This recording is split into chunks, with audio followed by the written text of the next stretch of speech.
Ops, walang mayordama. Dahil hindi uso rito sa lugar namin ang mayordama.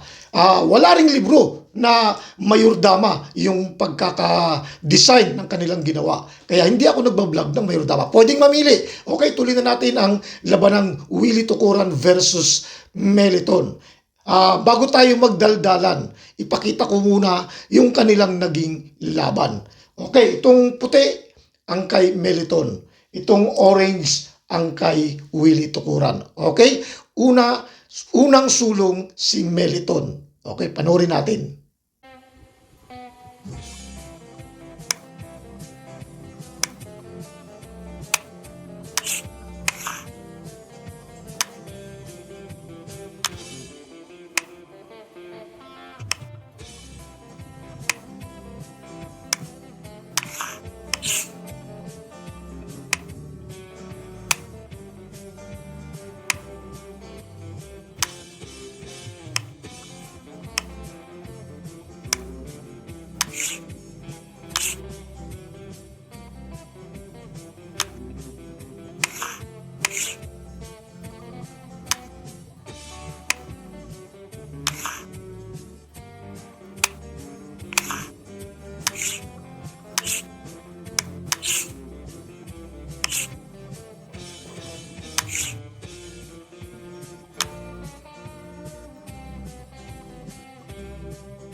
Okay, so ang resulta ng kanilang laban sa Game 7 ay tabla. Okay, so ngayon, damadaldala naman tayo.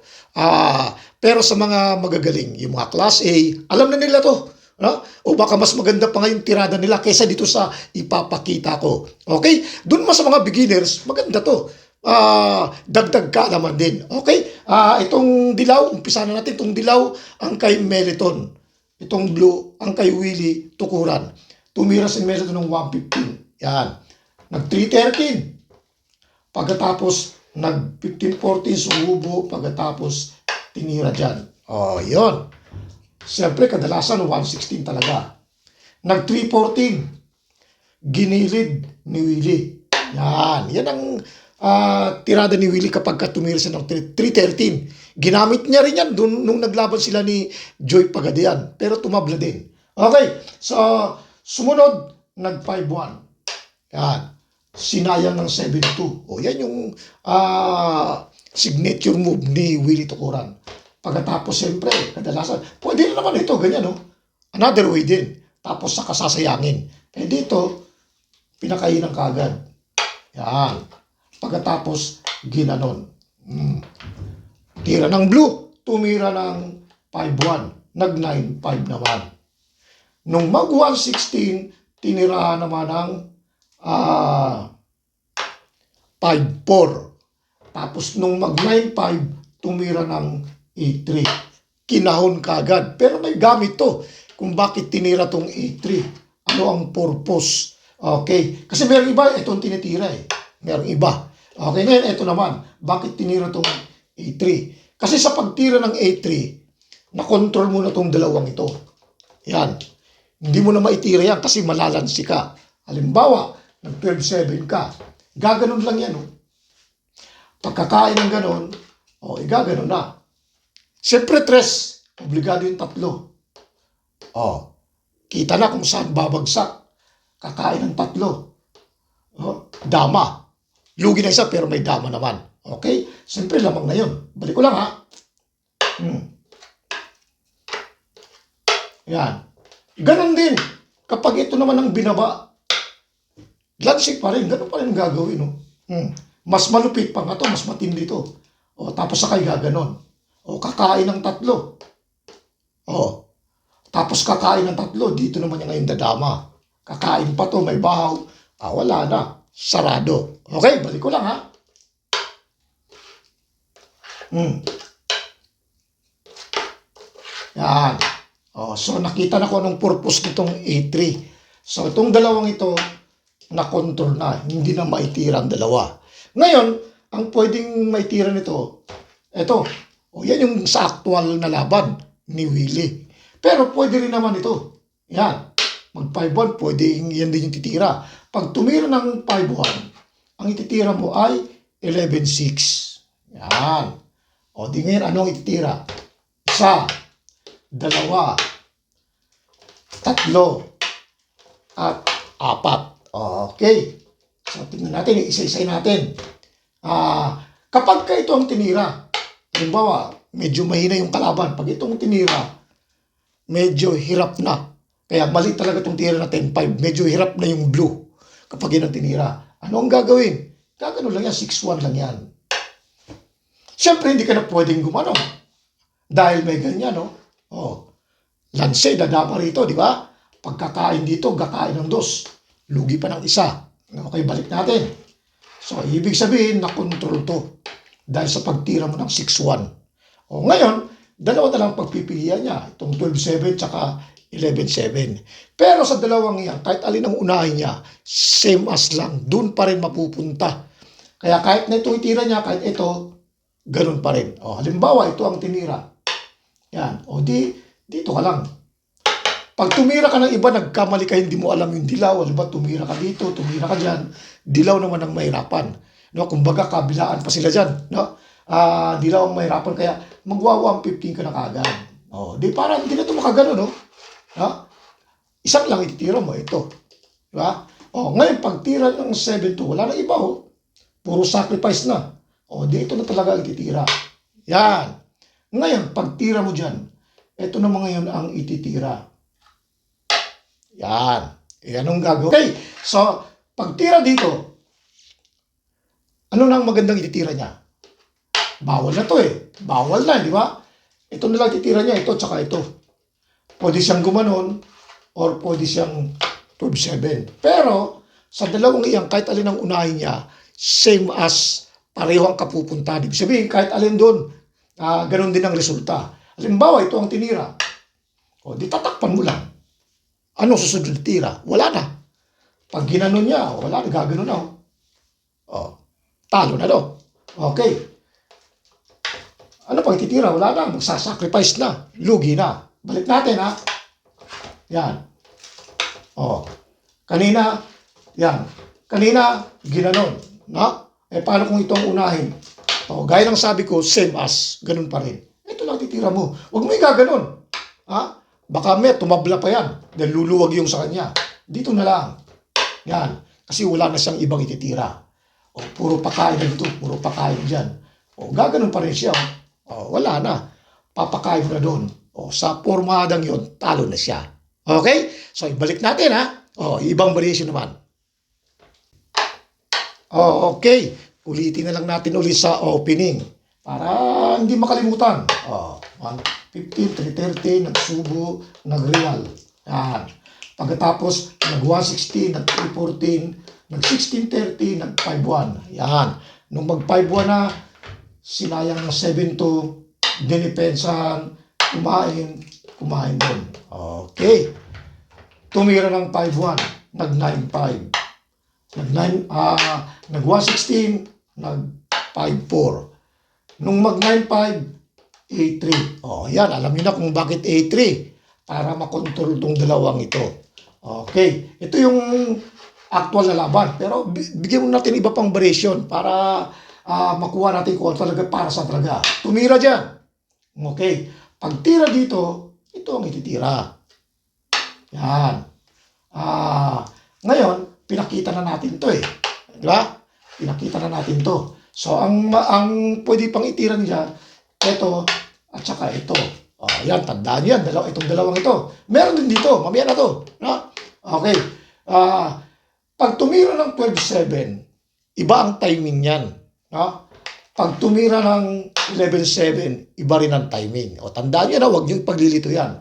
Okay. Pag nag-12-7, ang ititira mo, ito. Huwag to. Baka ikaw pang maipit yan sa bandang huli. Kasi pag yan ang tinira mo, papasok na yan siya dyan. O, pag sayang, wala ka ng pandepensa. Ha? Okay, balik natin ha. O, yan. Kapag ka 12-7 ang tinira, tandaan yan ha, 10-5 lang. Ngayon, kapag ka nag-11-7 naman, saka ka naman ngayon mag-6-1. O, magkakaiba. Okay? O, unahin natin yung 12-7 kung bakit. Pag 12-7, dito lang. Yan. Bakit? Kasi pag sinayang, siyempre gagawin na. O, pagkakain, dito ka na. O, hindi pwedeng sayangin. Balik natin. Ngayon, kapag gumanya naman siya, o, hindi gagawin mo na, dadama ka na. O, pagkain, butas. Diretso ka na doon. O, balik natin. So, delikado itong dalawang to. Ano ang gagawin niya?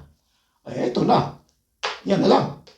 Pag 10-5 niya, ang magiging resulta, magiging same as na doon sa kanina na pinakita ko. 6 nga lang. O, wala na Ano ang gagawin niya? Pag gumanon siya, igaganon mo yan O, pagkakain, dama ka na doon. Balik natin ha. O, so, ibig sabihin, eto na lang. O, yun. Gaya na sinabi ko, magsi-same as doon kanina. O, tatakpan mo lang. Yan, pag gumanon siya, o gumanon, pareho lang. O, halimbawa, ito yung inuna. O, dito ka lang. Huwag mong gaganon, ha? Baka umaya, lumuwag pa yung sa kanya. Dito na lang.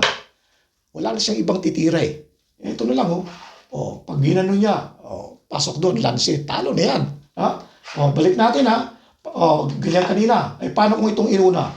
O, sabi ko nga, same as lang Tatakpan mo lang. O, wala na, O, pag ginanon, lanse na. Okay? So, balik natin. Baka may ibang variation naman, ha? Balik natin.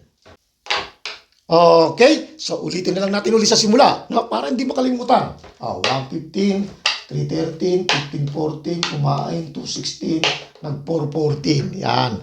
Pagkatapos, nung mag-116, 314.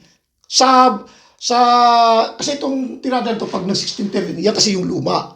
Yung medyo bago, 5-1, yan yung madalas nating nakikita. Okay, tumira ng 1613. Pag tira ng 1613, yan talaga tinitira 5-1. Tapos saka ng 7-2. Pwede rin ito, gano'n, Kasi gaganon di ba? Another way yun. Ano pa rin yun, kabilaan pa rin yun. Dito tayo sa example, yan. Okay. Pagkatapos, nung mag-5-1, mag-9-5, nung mag-116, tinira doon. Nung mag-9-5, nag-A3. Yan. Mamaya natin itong actual na laban. Yun yung actual na laban Okay, pinakita na natin to. Hindi yan pwede, lanse, nag-5-1. Pagkatapos nag-11-6, pinakita na natin to, agrabyado. Pinakita na rin natin itong dalawang ito, agrabyado. Dito naman tayo, paano kung nag-115? Yan, kapag nag-115, siyempre, kapag nagkamali yung dilaw naman ang mahihirapan yan sa ganyang pormada. Okay, kaya pag nag-115, papakain mo na, aatras ka na. Yan. Pagkain niyang ganun, dyan, itong unahin mo para lumuwag yung sayo. Kain ka dito, pagkatapos kumain ka dyan, pagkatapos saka mo atasan dyan. Yan. Wala nang wala nang lugi. Pero, maganda yung posisyon ng dilaw. Walang lugi. Maring may tabla siguro yan. Kaya lang, pagka medyo mahina yung kalaban, mahihirapan. Okay, so, kumain dito, tira ng blue. Pwedeng gumanyan. Pwedeng gumanon siya. Pwedeng gumanyan. Pwedeng gumanon. Tapos igaganon. Yan, tignan niyo yung posisyon, Hindi makaporma yung tatlo. Pagkatapos, saka igaganon. Ano pang gagawin niya? Pwede niyang iganon. Pwedeng itong pangtitira para pag sinayang may pantakip. Okay. So, pag ito naman kasi titira, maagrabyado kasi sasayangan na Tatakpan siyempre. Pag takip, igaganon. Medyo mahirapan, hindi siya pwedeng gumanon. Dahil pagkakain, may ganon na. Mamaya. Di ang gagawin niya, tatakpan.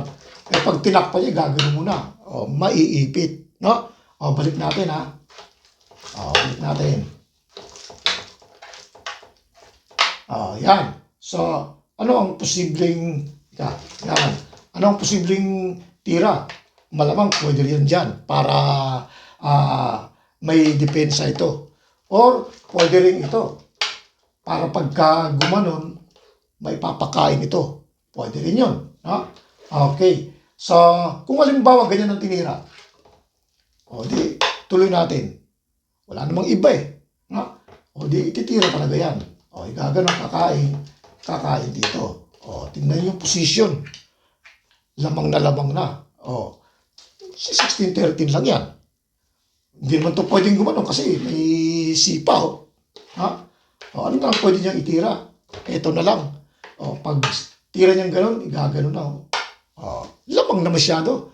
Pagka ginano na, siyempre, dudusin na yan. Ha? O, kahit sumayo pa sila, pero yan, dire-diretso na, dadama na yan doon. O, papados. Tapos, sisingit. Wala na, tuloy-tuloy, lamang na lamang sa posisyon. Pag iba naman ang tinira, pag gumano naman, gagano naman. O, kaya doon sa ganung pormada, hindi agrabyado. Okay, ibalik natin. Baka meron pang ibang posisyon. Yan. Ito, pinakita na natin ito. Agrabyado. Ito, pinakita na natin. Ha? Paano kung dito naman?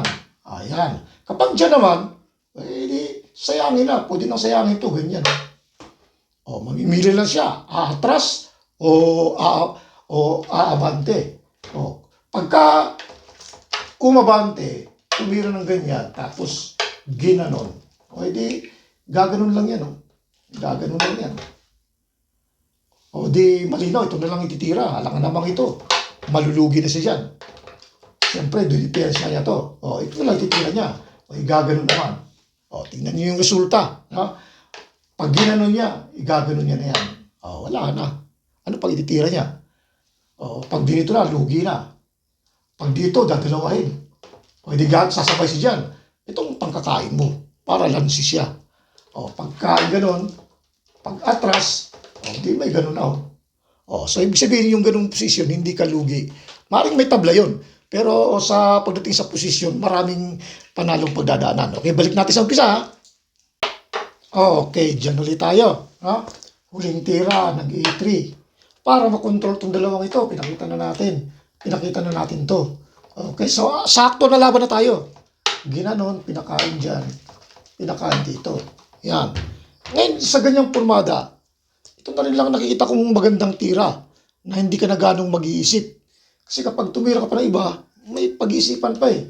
Baka mamaya mabikil pa itong kulay dilaw. Tama lang, pinakain na kagad. Yan. Pagkatapos, itinira kagad to. Yan. Diretso na. Ito kasi pag tumira naman ng iba yung dilaw, pwedeng matalo kasi aatras na. Hindi, tama lang tayo maganda tinira to. Ginanyan. Pagkatapos tinira dyan. Pag itong pinangkain, natural, dadama na. Mahirap pag may dama, no? Di, hinayaan na lang, ginano, no? Pagkatapos kinain dyan, pinakain ganon. Saka kumain ng dalawa. Yan. Kung titingnan, parang nakaposisyon to eh, no? Yun ang lamang niya eh. Ginanon. Pinangkain dyan. Pagkatapos, tinira dito, saka naman to ginanon. Yan, sa ganyang pormada, pag nagkamali yung blue, pwedeng matalo. Baka may isubo to. Nako, sakto. Gaganon niya, no? Pagkakain, papakain din to. Pagkakain, dito, delikado ng blue. Sakto eh. Kasi may reservang tira, parang real to eh. Okay, balik natin Kaya doon sa ganung pormada, yan. Hindi to pinakain. Nakita na yan. Bilang na rin ni Willie yun. Kaya tama talaga na ito yung tinira. Yan. Ngayon sa ganyang pormada lang, kapag tumira naman ng iba yung dilaw, halimbawa, gumanon, lalamang na rin yung blue. Kaya tama lang siguro ganito lang ginawa niya. Talagang kitang-kita niya na yung panabla. Okay, so ang ginawa, sinayang na rin din lang. Wala nang ibang tira yung blue din na maganda. Ito na lang din. Yan. Siyempre, pag tinakpan yan, gaganon na yan. Posisyon na. Balik natin ha. Kaya sa ganyang pormada, tama talaga yung tinira, ginano na lang. Yan. Para yan talaga yung panabla. Kasi pag itong pinangkain mo, dadama na. Baka madelikado pa yung blue. Di kaya itong inunang kinain. Pagkatapos saka sinabay dito. Pag itong pinangkain mo, dadama doon. Matatalo pa. Kaya tama rin na itong pinangkain. Yan, dyan na tumabla. Dahil parehong dalawa ang natira. Okay? So, wala muna tayong shoutout ngayon kasi minamadali ko yung paggawa ng video dahil may lakad ako eh. Sa susunod na video na lang. Comment na kayo para mai-shoutout ko lahat. Okay, doon sa mga gustong gumaling yung dunong, gusto pang umangat, dapat kumuha kayo ng libro kasi walang mga senior na hindi dumaan ng libro. Lahat na napapanood nyo sa social media na naglalaro ng mga magagaling, may libro yan. Maniwala kayo sa hindi. May libro yan. Kalokohan yung sinasabing wala daw silang libro. Meron yan. Merong konti, merong ano, pero dumaan lahat yan ng may libro. Okay? So, hanggang dito na lang po muna tayo. Maraming salamat sa inyong oras.